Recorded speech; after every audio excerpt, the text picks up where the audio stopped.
Welcome, everybody. Hope everyone's having a lovely Wednesday, hump day, whatever you want to call it here. Shaved the mustache. Had to freshen up here. First, yes, you are. Stanko69. Hit him with the gritty as God. Hey, man, we all have to have heroes, and you chose a good one with Michael. Huge episode with JJ. Appreciate you, Bindles.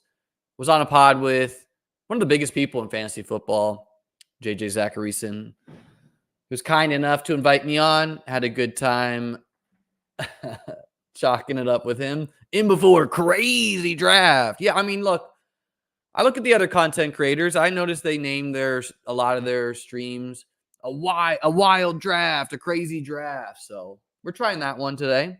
Hope we can bring Rip Stash, time for goatee. I don't got that, man. It's strictly stash and like we get some here. No beard, nothing like that. Anyways, if you're new, you probably already clicked off this video. But if you are, my name is Liam Murphy. Trying to become a 4-time best ball tournament champion today. We're going to be ripping a marathon. And if you want to draft with me, now is a great time to jump in this draft. The marathon is total points, meaning weeks 1 through 17. And there's only 2 people in there right now. So we need 10 more to fill this lobby. I usually don't want a sharp crowd in there, but you know, we're not in the business of waiting. So help me fill this bad boy. And let's rip it. Some people have been asking for DraftKings streams. I will be giving the people what they want, of course. Gonna be up and running on Drafters soon. For those who subscribe to my website, beatbestball.com, updated my Underdog rankings there yesterday. If you didn't see, for BBM5, I'll have my, for whatever reason, Underdog has unique player IDs for the marathon. So you literally cannot upload your rankings. You need to create a new ranking set. And so I tried to VLOOKUP of that in Excel for the nerds out there, but I couldn't quite get it to work. So I'm gonna have to manually do it, whatever. We're gonna have your rankings there. I'm gonna have rankings for drafters. And I'm working on an article regarding total points. So that will be out, if not by Friday, early next week. It's going to be looking at some of the drafters contests. XLOOKUP, brother. I'll take a look up at XLOOKUP. VLOOKUP I'm a little bit more familiar with, but if XLOOKUP is the move, I will take a look at that. Anyways, appreciate you all being here. We are 600 subscribers away from getting to 5K. So do your part. 2 more people for this draft, by the way.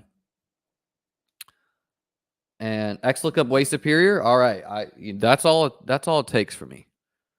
Because what I want is ideally I could just XLOOKUP, VLOOKUP, whatever. Just get the player ID to match. And because I'm going to use the same rankings for the marathon as I use for BBM5. I mentioned I'm already capturing the ability to, be a league winner in there, which is important for this.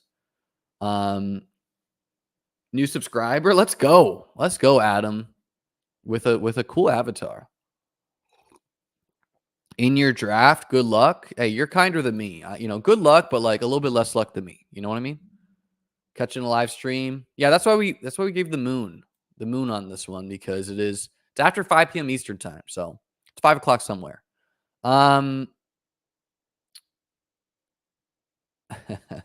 Are you MVS or Claypool now? Lol. Well, let's go into that, because of course we talked about Michael the other day. Hit him with the gritty. If you're unfamiliar, he's been a big Claypool guy. Which, I mean, look, the fact that Claypool's not in the XFL is already a win. For those who don't know, I'm a Bills fan, so it's a team I follow a little bit closer than other teams. Although I'm pretty knowledgeable of the whole NFL. 32 beat writers here requoted Matt Perino. 32 beat writers, a great follow on Twitter for you best ball virgins, and saying Chase Claypool has been the Bills' most consistent receiver during OTAs and is setting the stage for what should be a run at the 53-man roster. Notice, setting the stage to make the team is what he's saying. He made the most explosive play of the day catching a deep bomb from backup quarterback Mitch Trubisky during 11-on-11.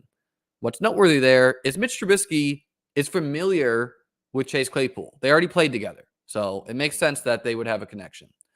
Once he gets past his defender, it's hard for safeties to catch up, and rookie Cole Bishop learned that lesson on the play, which would have gone for a touchdown in the game. Okay, so what's notable about this is a bunch of stuff. I mean, let's first just read what I wrote. I said I wouldn't go overboard with reports like these. It's a downtime of year where reporters want to generate clicks and create excitement, right? Like, look, you got a team like the Bills. There's a lot of wide receiver uncertainty. Of course, fans of the Bills want to know who are the wide receivers. And a name like Claypool, like he may be a disappointment, but he's exciting when you don't know, right? You're like, oh, what if he's back, Anyways, Claypool's also making his plays mostly with the second team and not with Josh Allen, right? So he's not making these plays against the first team defense. He's making these plays against the second team. Unless Claypool balls out, it's unlikely he takes a roster spot from MVS, who they gave over $1 million guaranteed to, compared to Claypool's $25,000. And last year, 5th-round rookie Justin Shorter, right? Who's like he could play special teams. Another athletic freak, and the team drafted him in the 5th round last year, so he's not that likely to be cut to me. A wideout core of Coleman, Samuel, Shakir, Mac Hollins, who's for like a lock to make the team. MVS Shorter leaves room for Claypool as wide receiver 7. If Praise continues and Claypool's getting first team work, then okay, So again, I think it's a bad bet to be going overboard on guys that offer questionable upside at this point in their career, who are very likely to be a 0, right? That's a lesson of me taking Deontay Hardy last year, which, Deontay Hardy is one of those guys who, funny enough, like terrible advance rate player by like what he did, but positive advance rate player in the sense that sharp people were drafting him. We're going to be taking Puka Nacua here, by the way. And like, I've been looking at the top scoring drafters teams, and Deontay Hardy's on a lot of them because those people watch content like me, and they're like, oh, well, Liam's taking him, I'm going to take him. So you got that sharp crowd drafting a total 0, and you see this every year in best ball. You see a sharp crowd on a player who does not work out, but they're just such better drafters than other people that they still smash. Anyways, on Chase Claypool, just to end that discussion. The opportunity is there, right? Like if the man is 100% back, which this is like one of his last shots to me. This is like definitely one of his last shots. We're going Ayuk, a little division correlation, makes sense for total points contests. You get 2 games, Puka against Ayuk. Hopefully they both go off in both those games.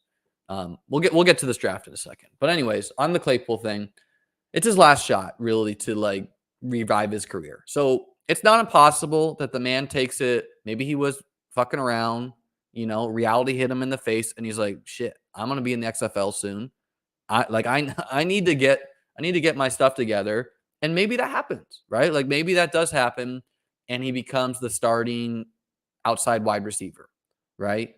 That is in the cards. It's also look, MVS got over $1 million in guarantees, but $1 million is not that much to an NFL team. If Claypool clearly outplays him and the Bills only rock 6 wide receivers, which is possible, they could cut MVS, right? They could say, whatever, we liked you as a safe floor option, but we're thrilled that Claypool is back, right? It all seems unlikely to me, though, right? He's doing against the second team. Let's see what he does against the first team. It's something to monitor. And I would not, I'm not going to be drafting the wide receiver 4 on the Bills a lot anyways. When I do, it's usually going to be MVS or Mac Hollins. But yeah, I'll monitor it, right? And then, hit him with the grid. He said, oh, well, he linked this thing, which I watched on 2x speed just to be complete here. And it mentions that Josh Allen threw with Claypool on a day that the offense really struggled, which, to be honest, the offense usually struggles this time of year compared to the defense. So, that's not that alarming. But, it doesn't explicitly say this in the pod, but to me, like Claypool, like they say, oh, he was throwing to Claypool. I don't think he was only throwing to Claypool. I think the offense stunk today, and so he was throwing with a bunch of wide receivers. And you have some reporters who just they need to fill some air, and they mentioned, like way into the video. By the way, like this was not like their open or anything. Way into the video, they're like, oh yeah, he was working with Claypool after practice. So I think he'll get a shot with the first team, and we'll see how he does. But again, I would not be drafting him until we get better info there. There are some players I was drafting without the info, just with, using logic and reading the tea leaves, that the market's now starting to catch on, right? So, like, I'm more willing to risk a zero when the upside is worth it. A guy like that, to me, is Braylon Allen. I was just, and if you looked at my rankings, I was making the stand that he was pretty much the RB2 of the Jets. I took Izzy occasionally. Like, I was kind of like, 5, 6 of the time I'd take Braylon Allen when I'm taking a Jets RB2. And I was taking Izzy 1-6. And with recent reporting, I'm no longer doing that. I'm just taking Braylon Allen. And, we'll see, right? Because, like, no pads are on. These are spring practices. Some veterans are not even there. Breece Hall's banged up with a lower body injury. Notice he's not falling in drafts like Kyron Williams did, which, another discussion.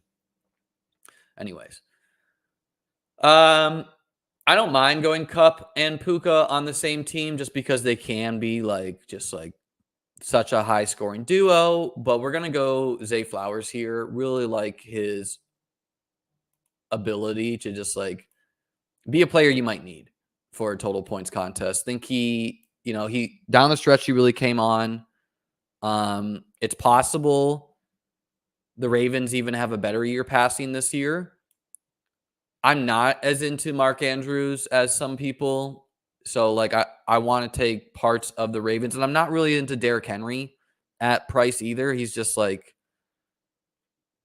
old, and expensive. So Zay is kind of the guy who it's like second year wideout. You get that. You get the Ravens having a real OC the second year of that. And yeah, so let's get to some of these questions now. Matt Collins season. I mean, Matt Collins will see the field because he can block. And so when the Bills want a blocking wideout on the field, he can do that. And, he, like many of, just like Curtis Samuel, he's playing with the best quarterback he's ever played with. So could Matt Collins have some arbitrage Gabe Davis years? Yeah, that's not impossible.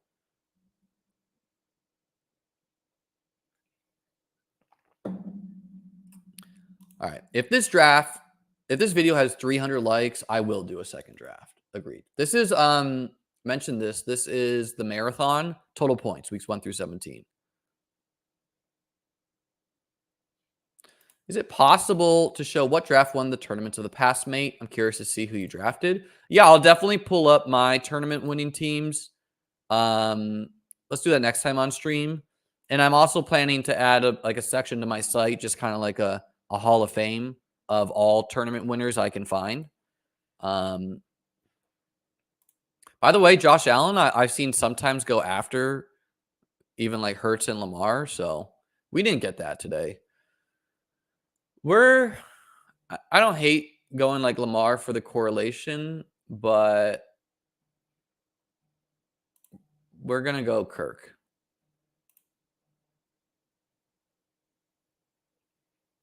I like Kirk a little bit more than the market. By the way, the reason why Underdog is using unique IDs on these players is my assumption is because they do not want any of the drafts in the marathon to impact BBM5 ADP, just like puppy drafts do. So I just think they have to do that for coding reasons. So in short, I don't think these drafts impact BBM5 ADP. I like the link in bio on Twitter. Yeah, I usually add the link, but apparently that's terrible for the algorithm. So we're mixing it up. Claypool couldn't beat out Velus Jones or River Craycraft. I'm not convinced. Yeah. I mean, look, see, I agree, man. He's got to show me a lot more before I'm drafting him. Puka and and Marvin Harrison Jr. felt rare. I've gotten that start like 2 times or so. One of the rarest starts I've gotten. I agree, though, it is rare. Pick 4. Good luck, brother. Let's see what other questions I missed here. Can you do a rundown of the weather for week 17? Yeah, man. Let me get your local meteorologist on, and I'll just start doing that daily, actually. uh, hey guys, really wanted to update you here. It seems like we're gonna have wind speeds of 27 miles per hour actually in the Cleveland game, so that's making me dock Amari Cooper's target share by half a yard. Did I get a haircut? I did not. I played tennis. I'm slowly getting better in shape, and I just showered. And sometimes when I stream, I've not showered yet. And so my hair is just wet right now, is what you're seeing. How does advancing work for the marathon? There is no advancing. It's just you need to score the highest scoring team out of everyone who drafts the team. And if you do that, total points weeks 1 through 17, you win. If you do it the second most points, you get second. It's possible, it doesn't seem that likely, but it's possible that, let's say I drafted the highest scoring team in this draft. There's no reason why someone in the same draft couldn't have theoretically like a top 10 draft. It's unlikely because usually there are players you need to have, right? So you'll see a lot of duplicated players on the top scoring teams, but not impossible. I mean, this is the same thing as drafters, which we will be doing some streams there soon. I want to finish my article first. You can just promo code Chesley to get up and running there.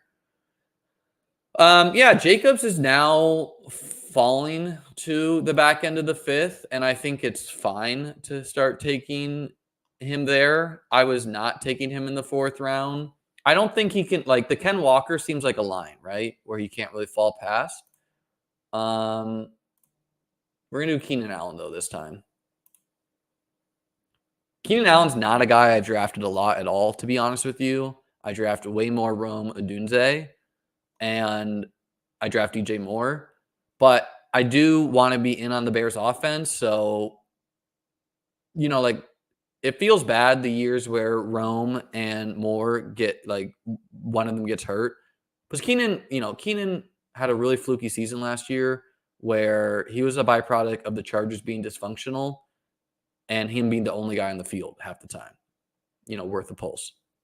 So, I don't think he has the highest touchdown upside in the world compared to some other guys. So that's why I don't draft him that much. But again, when you're drafting pieces of valuable offenses, they all have contingent upside due to injury.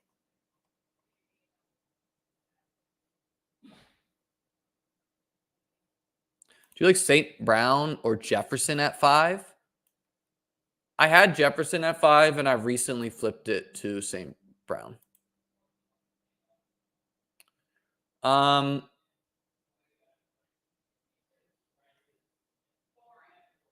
I could go a couple ways here. I could go Rome and be done at wideout. We're going to go Alvin Kamara, though, this time. I draft Joe Mixon. I draft White. I draft Walker sometimes. But we're just going to go the old heads here. Alvin and Keenan, one more season, getting our anchor where Alvin really benefits from the Derek Carr offense where he's very willing to just pepper him with targets. Keenan Allen has by far the highest floor of the trio. Yeah, we're not really playing a floor game though here.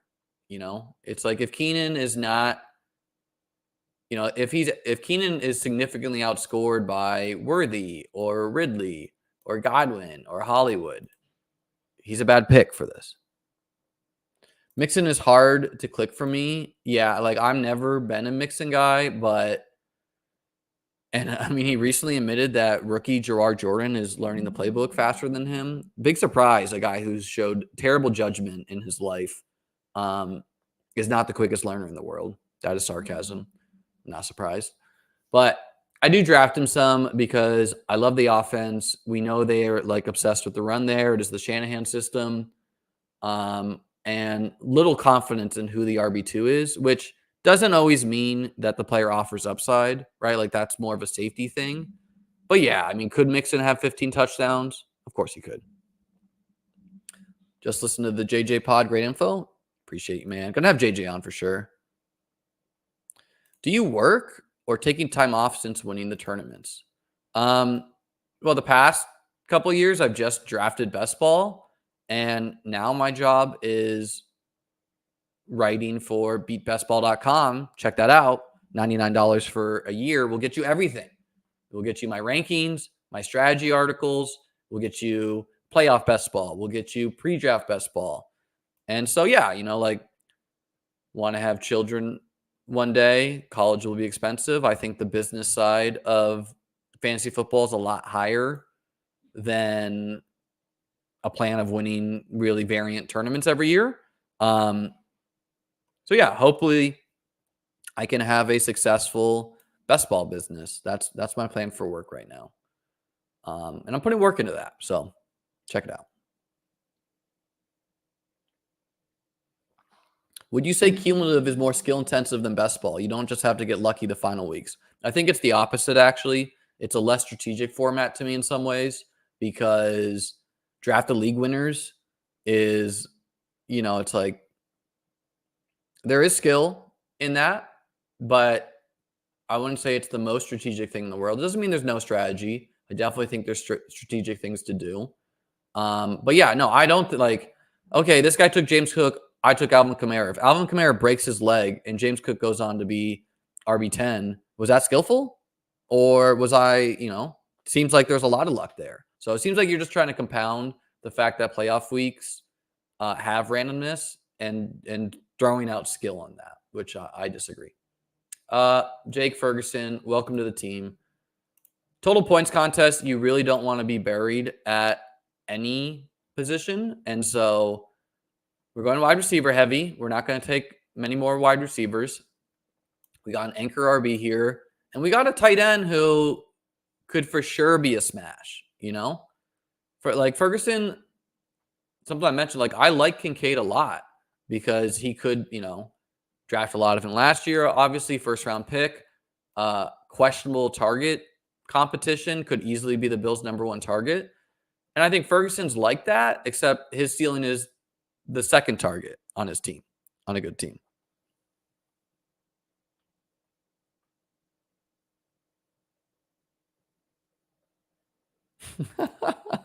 Kamara runs like Lieutenant Dan. Well said, man. Well said. Instead of taking Hall or Bijan at 7, is taking AJ Brown or Puka reasonable? Yeah, I have Puka ranked ahead of Hall and Bijan because largely to reflect what's available in the market. You do not want to be buried at wide receiver if you want to be a profitable best ball player, in my opinion. I mean, let's get our quarterback, right? We got Ferguson. We got Dak, who offers us an elite ceiling, obviously, right? 4,500 yards, 36 touchdowns. That's probably going to be one of his best seasons, right? Like he's had good seasons before. But and in general, I want to be taking a running back there. But we're going to take Dak. We're going to wait on our QB2. Stacking helps, obviously. Now, is it more likely that a highest scoring Dak team is going to have CeeDee Lamb? Yes, I would say that, right? At the same time, what if CeeDee Lamb rolls his ankle, or whatever?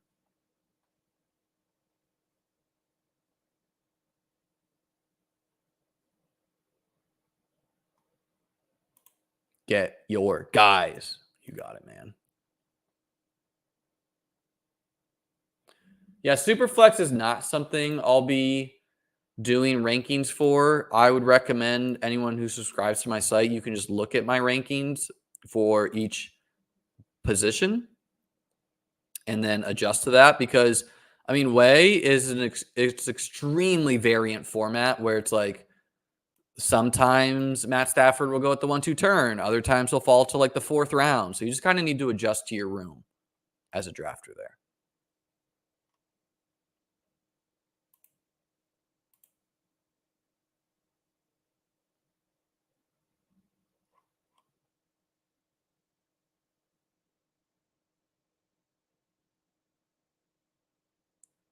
What would be a change I would like to see in Best Ball Mania? Honestly, I think they changed a lot of things for the better this year. Last year I really did not like how much money they gave to the regular season. I think they did so much better with that by just segmenting it out to a separate tournament in the marathon. So I wouldn't change much about their flagship contest. I really wouldn't. Making it bigger, I think, is a discussion next year. They've said that this is close to the biggest they can make it, though. And then if they make it bigger, it means you're not going to have as many other tournaments. So there's a push-pull effect there, and I think people like the variety of tournaments. It's nice that you have the marathon. It's nice that they can run a bunch of puppies. If BBM, though, starts filling in July, probably make it bigger. D's Nuts asks, what did you do for work before best ball? I was first a chess teacher. Well, actually, before that, I was. Should we pull up my LinkedIn? I first interned at a forensic economics place, which, if you're confused what forensic economics is, it's probably would have gotten Bowers there. I think we'll push Caleb and consider taking him, but we're going to go with our favorite of these running backs, which is Trey Benson. I think he offers a lot of upside as our RB2. And might take Caleb if he's here, but probably want to go running back again and just kind of lean on Dak.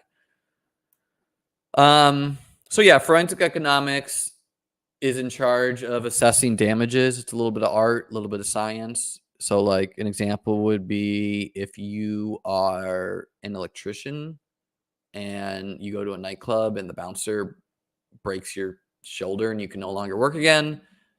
They're in charge of totaling your damages, how much money you'd make over your life, what's the present value of that, blah, blah, blah. So anyways, intern there, they offered to pay for me to get a PhD, which is something I gave significant thought to as a young man fresh out of college. PhD is a cool thing. And it would have been free, but I would have had to work for that company for a long time, something I wasn't sure about. I then worked at some like health startup in Boston. Hated that job. Terrible. Was doing like manual data entry. Then I was a chess teacher in New York City. Loved that job. Was really good at it. Coached good teams.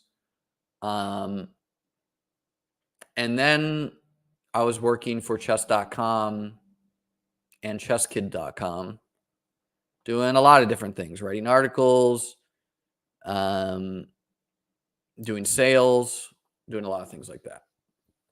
Okay. Oh, man. All right, let's just take Caleb here. Like in general, again, I don't want to be especially bad because they both have week 7 buys. Obviously, wasn't looking at that, but we're going to eat a 0 on this team and still win. I'm not going a third quarterback. Just can't do it.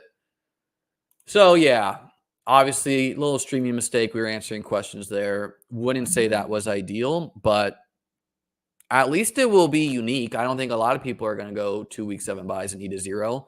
And we have seen teams.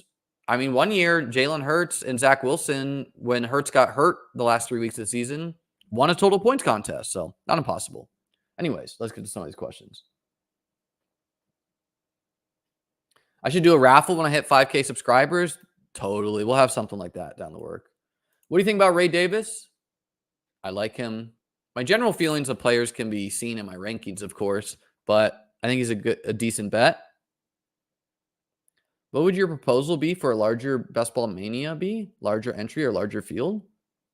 No, not a higher entry. You got to keep the entry the same. You just make the playoff weeks even bigger.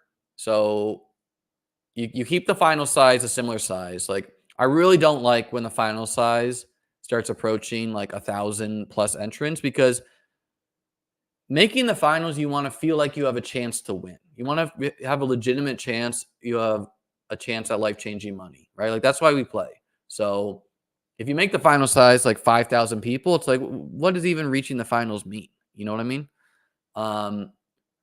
But maybe you make the playoff weeks just like tough, like 1 in 25 type pods. That's kind of what you have to do to make it bigger. What made you leave teaching chess? Well, this thing called COVID hit, and so I wasn't really thrilled being with the idea of being in New York City during COVID. And I thought working for chess.com was a really good opportunity, which it was. I knew I wanted to be a teacher forever too. Like, I just knew I had different skills that could compound a little bit better. And like, I worked for a charter school system. It has its own host of problems, but I might go back and do it one day. I don't know. And I plan to have a chess YouTube, I think, one day too.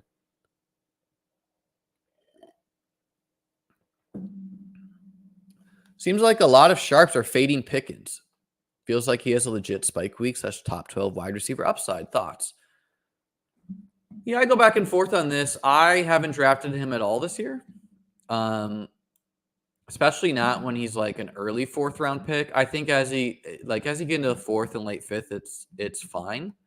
For me, it's not being getting Gus Edwards here is pretty awesome.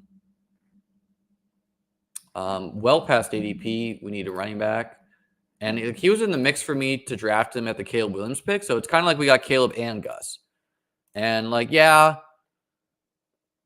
he's super touchdown dependent, and he needs to like score 13 to 15 touchdowns to like be a smash, but he could do that. He could absolutely do that.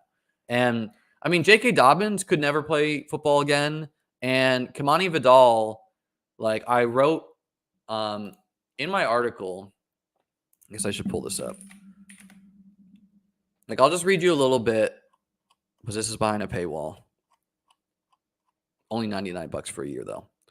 But here's what I wrote about Kamani Vidal. Let's get to it. Here's your tease. Gus Edwards, this is under the potential league winner, where in this article, I first reviewed the late round league winning running backs of the past 2 years and some similarities of them. And then I gave my opinion on the 8th round plus running backs, like almost all of them, that either you should be cautious drafting because they could really disappoint you, or I could see them having league winning upside.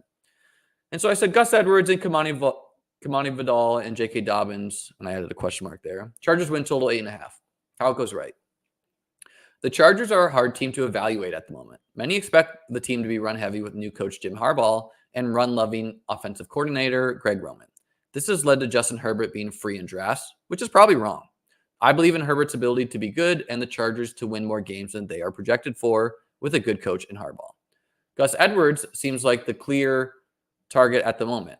One moment, let's make our pick. We'll come back to that. What a cliffhanger.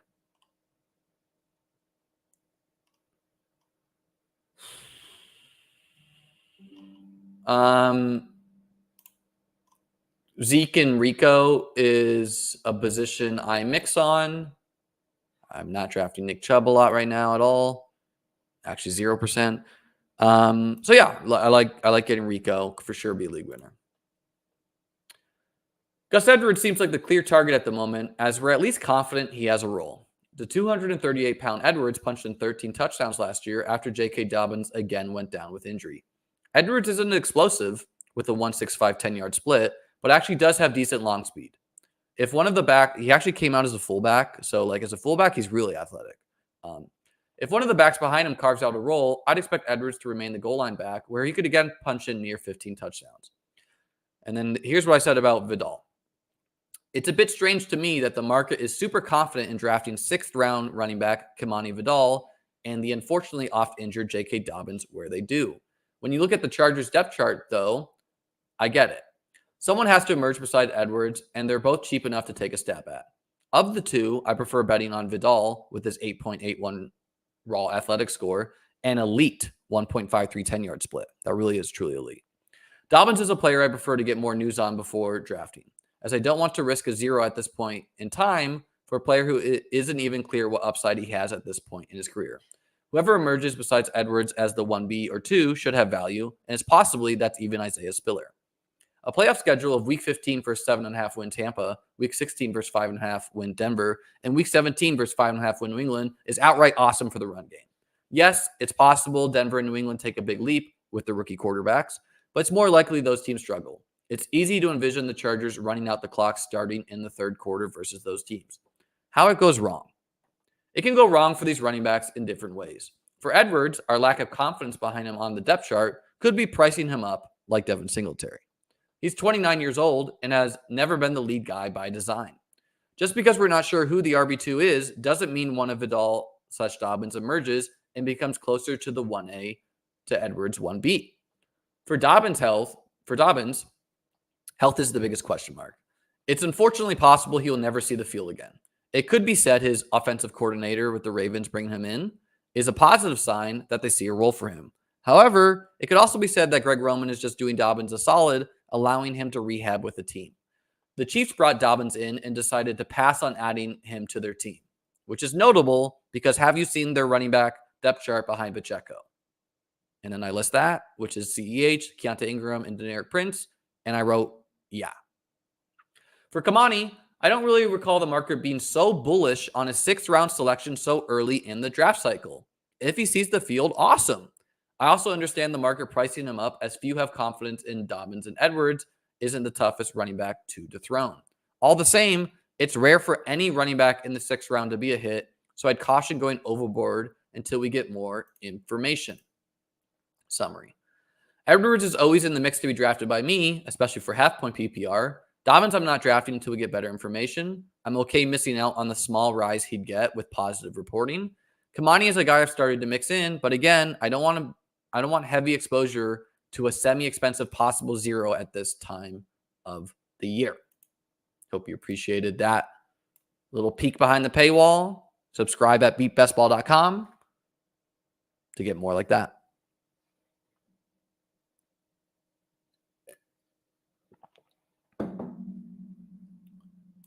Murray doesn't like the chess talk. Sorry, man. I just read a lot of football talk for you. Thoughts on the King opening attack? I think almost all openings are fine at a beginner level, and it's rarely what is deciding who wins. Okay, well, so I really kind of like how my running back room has came together. And so with 1, 2, 3, 4, 5, 6 picks left, all right, let's do it. We're going to take Stafford. We're going to try to score 30 points a week at quarterback. Getting a shot at the Cowboys backfield, a shot at the Chargers backfield, a shot at the Cardinals backfield, and, the Saints starter. It's like, okay, some of these guys might not work, but you can see the thesis of it. I'm going to add some more depth there. I'm only going 2 tight end. Again, really need Dak, Caleb, and Stafford just to piece together like an elite season. In general, I'm going to be building a lot more 2 QB, especially for Underdog. But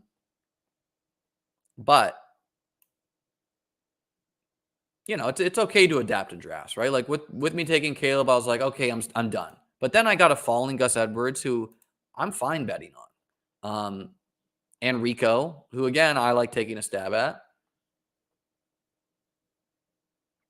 And we'll be taking more running backs, a wide receiver or two. Like maybe we go 2 RB, 2 wideouts, and a tight end. Boom. And that's how you draft a winner.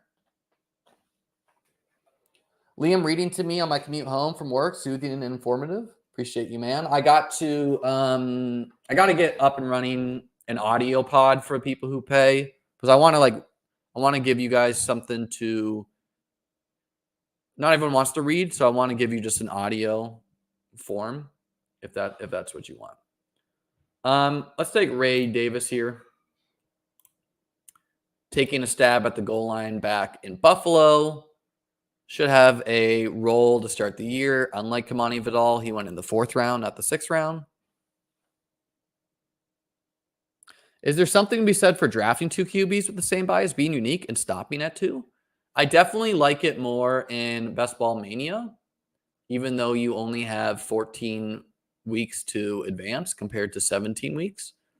In a total points contest, I'll rarely be eating a 0 at QB on purpose, but yeah, I mean, even there, I think it's okay. But you need that extra bullet where you're not taking a quarterback to be a smash pick. You know, the audio would be sick. Yeah, there's a lot of things that are gonna change at beatbestball.com. You know, we're just getting started there. We're gonna make the site a little easier to navigate. I want to put my rankings at a different port so they're not like buried under articles. I want to give the audio pod. I want to write a lot more articles. It's mainly what I spend my time doing.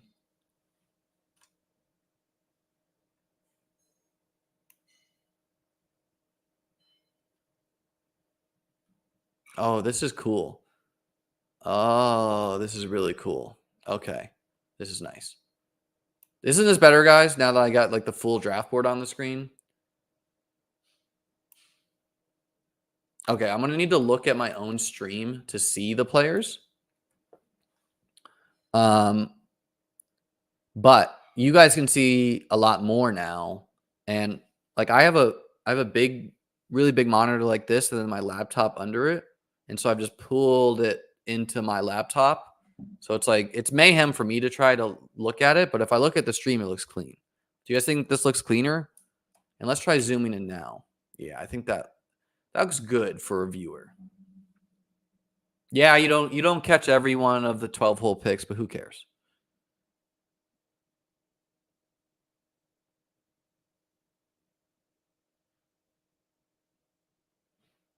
I was really struggling to read this. Quality looks tits. Way to be, Murph. Appreciate you, man. Yeah, we recently got the 1080p back on the channel. Okay. Now, where this gets annoying is actually trying to draft the players. But I might even just draft on my phone and just leave this up the whole time.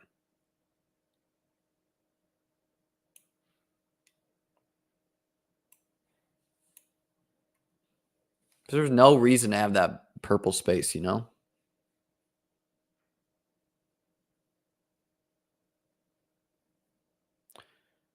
How negative? Hold on one moment here.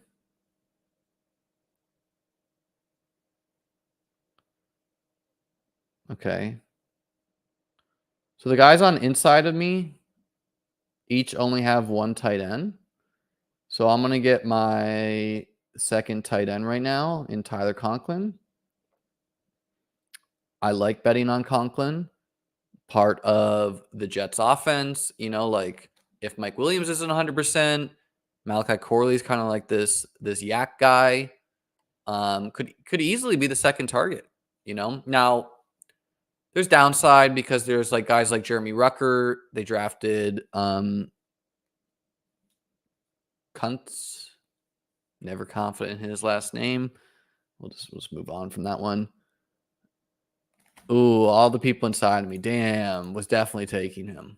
Yeah, I'm not taking Juwan Johnson over Tyler Conklin. That's not how we do things. So yeah, how negative do we think doubling up on tight end / QB buys is?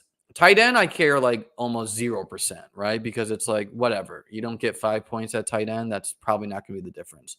Quarterback, there are quite a bit of times where like 20 points is the difference between you advancing or not. So that will sting. Demarcus Robinson to stack with Matthew Stafford will be the addition we do there. Really like those late round picks. And the late round picks is who decides wins these things. So our draft so far is Dak Prescott, Caleb Williams, Matt Stafford, Alvin Kamara, Trey Benson, Gus Edwards, Rico Dowdle, Ray Davis, Puka Nacua, Ayuk, Zay Flowers, Christian Kirk, Keenan Allen, Demarcus Robinson, Ferguson, and Tyler Conklin at tight end. We have 2 more picks to go. And I think I'll do 1 running back and 1 wide receiver with those picks. So we're building a 3-6-7-2.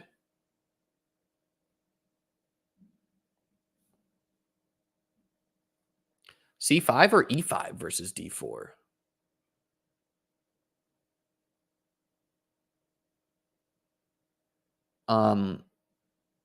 Neither. I would play D5 or F5. What would you recommend doing differently when drafting in a normal home league versus a best ball? So when you're competing against your friends, you have to consider what positions you can out draft them at, right? Like, the people who just roll up the couch, some of them are, reading Matthew Berry's rankings. Others are just taking their hometown guys. So I would say counterintuitively, you probably want to hit a elite QB and an elite tight end, like guys you feel confident will be elite. And then just know that you're going to probably be able to outdraft these guys at running back and wide receiver.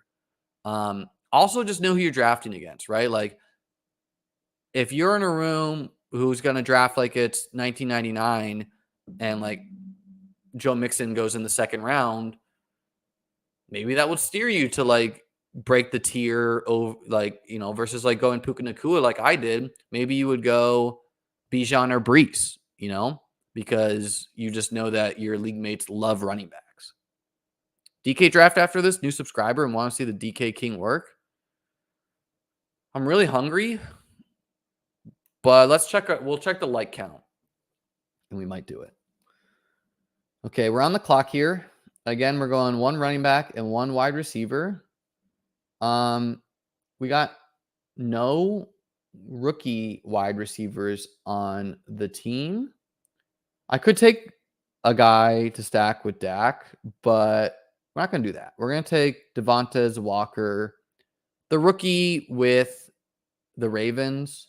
So we got 2 pieces of the Ravens, which like not the highest passing volume team out there, but it offers touchdown upside, and I got safety at the other positions that I can make it work.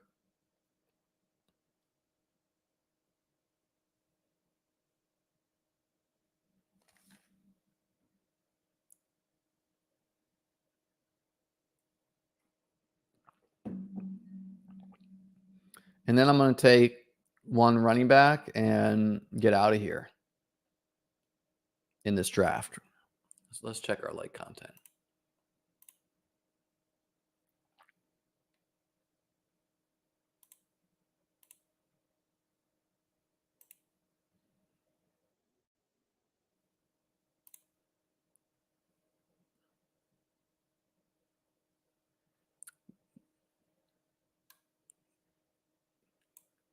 I literally have to look at my StreamYard, which is how I stream, to see my draft board because I'm trying to give you guys a better viewing experience, which it is a lot better like this. Okay, there's a bunch of different guys I think I could consider here as a last running back to the team. You kind of choose your own adventure at this point in the drafts.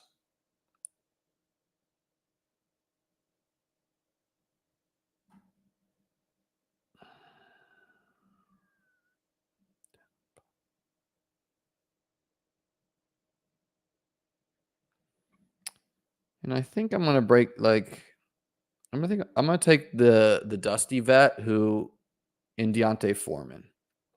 I'm not taking a lot of Nick Chubb. And something you want to do in best ball is like you want to make your fades clean, right? You want to like leverage your fades. So, like last year, I wasn't taking a lot of Austin Eckler.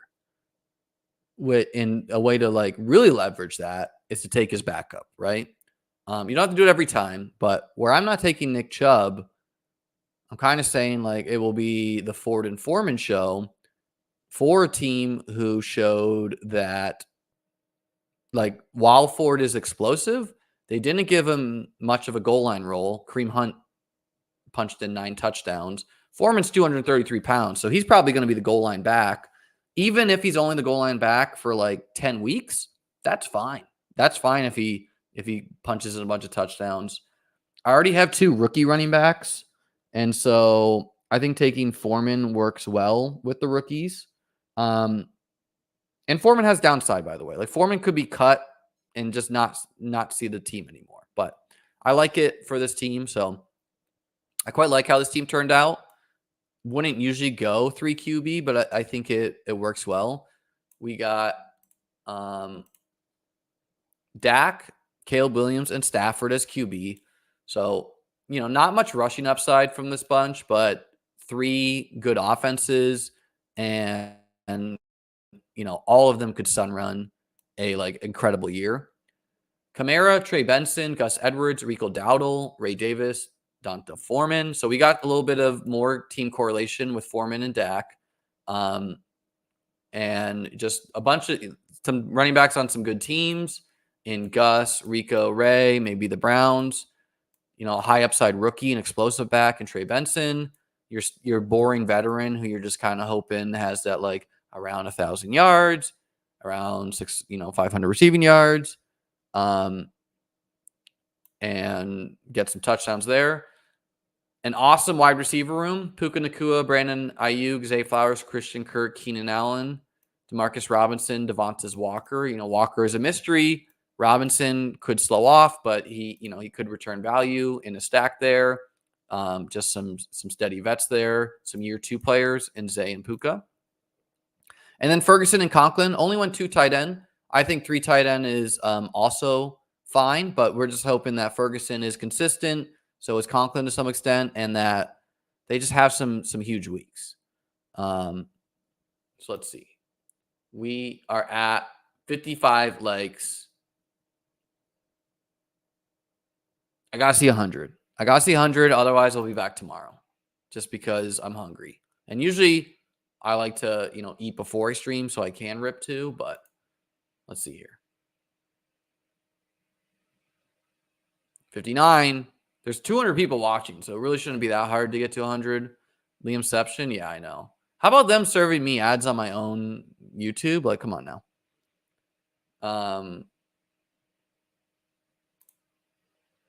I like the team.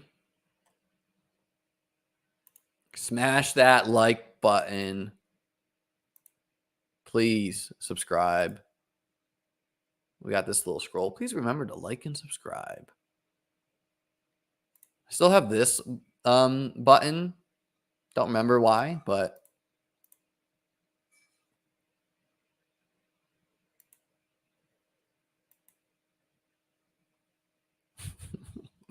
this button says mostly chess stream. Be right back. Mo wine.